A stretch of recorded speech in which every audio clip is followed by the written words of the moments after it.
Hey everybody, this is Perch, and over the weekend, Matt Rosenberg basically updated his Substack. Hang on, is Substack bad now? I thought Substack was like a tool of fascists or something. And on that same topic, I mean, is Elon Musk still one of the evilest people alive? It felt like people were really determined to leave Twitter, and that was going to be like it was really terrible that he was in charge of it. And then and it even did a poll saying he was going to leave, and then he didn't leave. I think he's posting less. I don't know, but people don't seem as fussed about it anymore. Is that true? Are people is he okay now? Like I'm trying to just keep track. I'm trying to be a good little citizen who is understanding the things to be upset about. And is Elon still bad? Is Substack? People are really angry about that. Are we over? Wait a minute. Are NFTs okay now?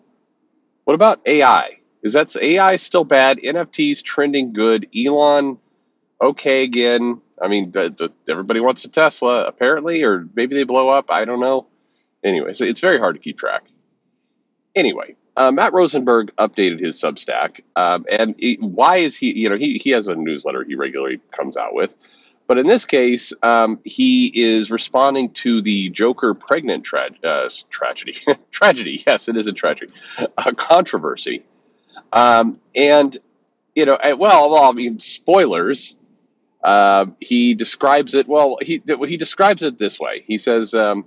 The book is meant to be fun. In the main story, the series is about two different men who claim to be the Joker and how their lives violently intersect. Okay, that's the main story. The backup stories with Francesco Francavilla. By the way, I was surprised how many people chimed in to say that the art was terrible. Check out Francavilla's work.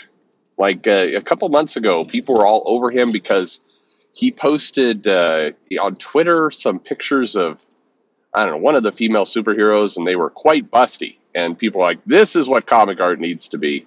And it feels like people forgot that if that was the same dude who drew this comic in a Silver Age style.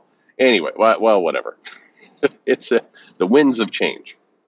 Anyway, he describes it as they're made to be sort of Silver Age style fever dreams of the Joker that explore different non-continuity explanations about how there could be multiple Jokers and other themes of the main book.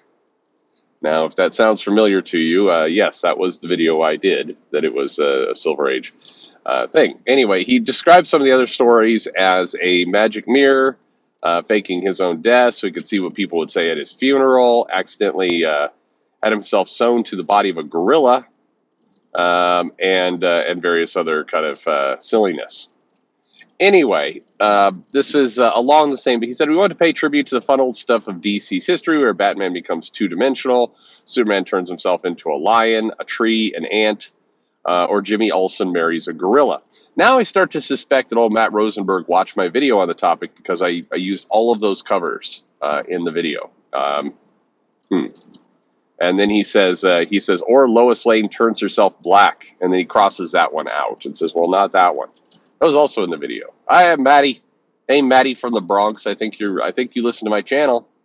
I've heard this before. Anyway, so he talks about basically, this is what he does, and then he describes the villain this way. He says, Joker swallows some mud, gets a curse put on him by Zatanna, and wakes up with a distended belly. One of his henchmen, who says stupid stuff every issue, comments he might be pregnant. Joker, being unhinged, makes his henchman find a supervillain named Dr. Phosphorus to give him a pelvic exam. Dr. Phosphorus, and then he goes, what he is not as a medical doctor. He looks at the Joker's crotch and says, I don't even know where a baby would come out. At this point, the Joker vomits up the mud he swallowed, and the good doctor says, guess you weren't pregnant after all. The mud gets up, runs around, people get killed, and it ends up that the mud is actually the supervillain Clayface, or a piece of him at least. Anyway, so this was his explanation for what went on in the story. And that is what the video said, almost to the word, to the point that it starts to get suspicious. And it certainly got some of the viewers suspicious, because here's a very quick letter from a viewer who said, "Hey, Perch, don't know if you saw Matt Rosenberg's outing of your shielding of the comic book industry.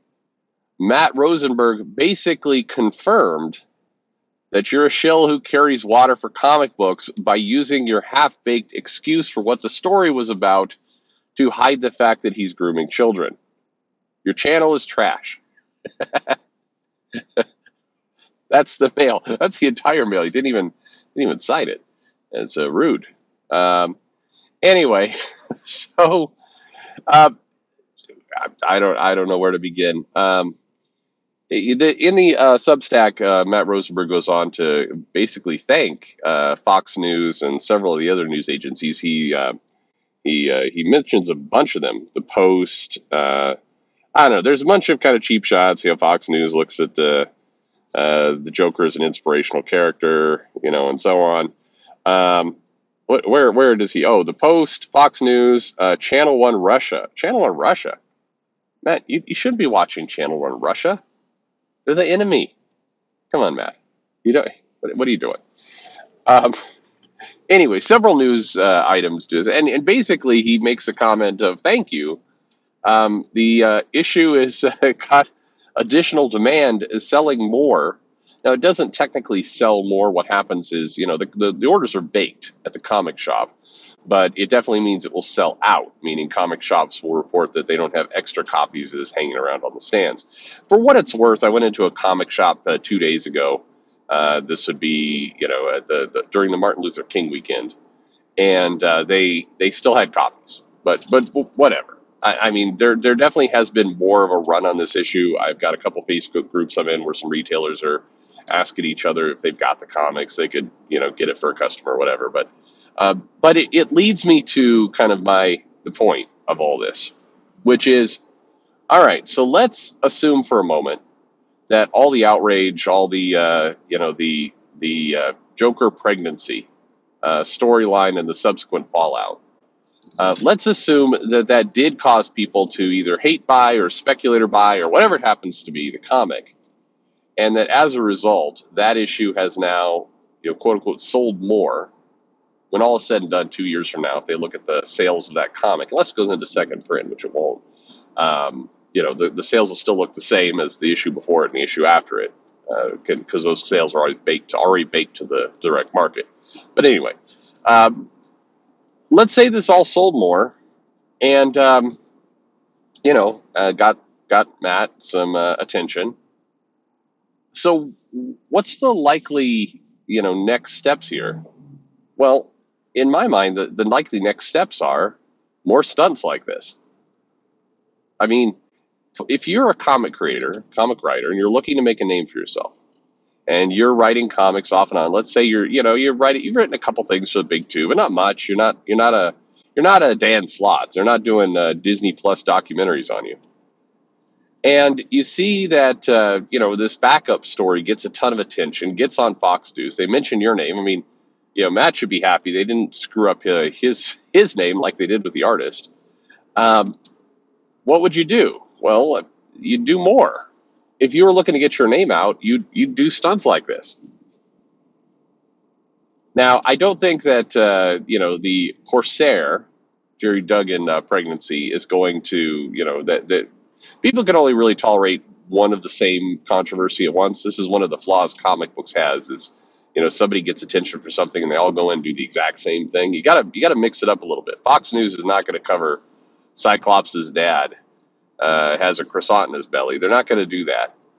But I think the logical next steps in all this is more kind of shock storytelling, just aimed to piss people off. And it's not like this is a bold guess. I think, Vox and BuzzFeed and a lot of these other sites have definitely taken the strategy. Hell, even CNN, if you look at their site, even benign articles have super kind of catchy headlines designed to kind of piss people off. Donald Trump's done something stupid again. Find out what inside, And it's bait. All of this is bait. Now, I said in the original video, and I stand by it, I do not believe, and this is from somebody who met Matt Rosenberg and who at least knows enough of these people. I don't believe old Rosenberg sitting around going, hey, you know what I'm going to do? I'm going to do a backup story where the Joker looks pregnant and there's some silliness, and this is going to get me on Fox News. I don't think so. I mean, no offense to anyone, the people who thought that was true, and Rosenberg, but Maddie is not clever enough to do those kinds of tricks. I'm sorry. I'm sorry. I, I don't see it. And definitely, what do you think? DC editorial is sitting there with their master plan. Hell, DC editorial can't even get back to people on a regular basis. There's no way.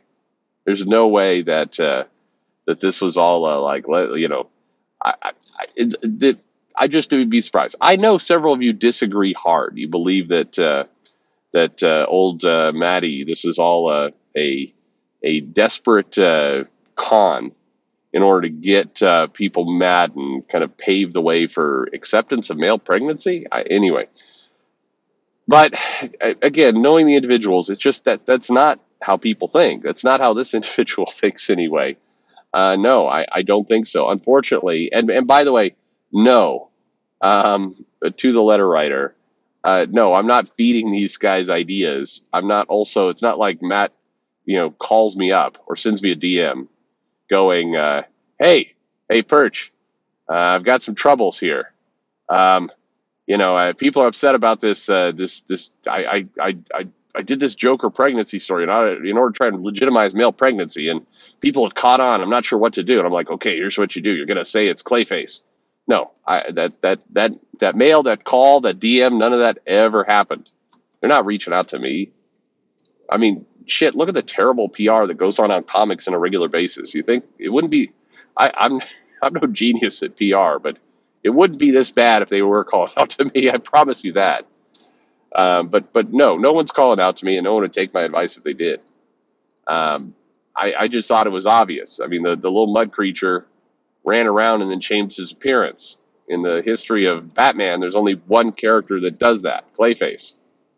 I mean, I don't know. It doesn't seem like that hard a reach. Now, if I'd said, "Hey, it's a little poison ivy," then I think that would have been me pulling something out of my ass. But mud creature runs around, changes appearance. Yeah, there's only one of those. So anyway, be that as it may. My question to you is, if you believe, I guess in all this, if you do believe though that I'm full of shit, and that this was a deep con in order to get people mad and get people talking and and tweak, then why fall for the bait? Why did people go for it? I mean, if you know you're being conned, if you know you're being manipulated, if you know that this is all an attempt to get you mad, to I don't know, just to screw with you, why give it oxygen? Why go for it? I mean, that's the last thing you want to do, because the inevitable result is, one, it got more attention. I mean, if the goal was to get more visibility for male pregnancy, an entire concept that makes no sense. Matt in his newsletter talks about how this was an attack on trans people. Again, how on any front? It's magic mud. I mean, where's stop with that? Not everything is about a gender identity on any front, anyway. But if you knew that you were being conned, why go for it? It feels to me like if now the comic's going to get more visibility, now it's going to maybe sell better. Definitely, you're going to see other comic writers try stunts like this in order to get attention for themselves. I mean, all those channels that went all in on it, and including Fox News and the Post and everything else, congratulations. There will be more now. I mean, right? I'm not saying you have to do anything. I'm just asking the question. If we don't want this, then making national news stories about it may be a bad idea. I don't know. The things that tend to die quick in comics tend to be the ones where nobody's paying attention. There's been a lot of good and terrible stories where, nobody has given it the time of day and it vanishes quickly. Case in point, Teeny Howard did Knights of X. It didn't sell. I'm having a debate with somebody in the thread. Again, Comic Hub numbers are not accurate numbers of anything. But this comic sold, from what I've been told, Marvel, the very low end of the 30s, possibly the top end of the 20s. Okay. But the book was canceled relatively quickly. The book was canceled. That book, did it go 5 issues or 6 issues? It didn't go long. This was a spinoff on Excalibur. Nobody talked about it. It generated no controversy. It seemed like it kind of tried to at the end by putting Rachel Summers and Betsy Braddock together as a lesbian couple, but it too little, too late. The book was already canceled at that point, and I mean, half the Krakoa characters are hooking up with each other, so it's like nobody cares. I don't know. If you don't pay attention to it, it doesn't go anywhere. That's my view. Anyway, thanks for listening.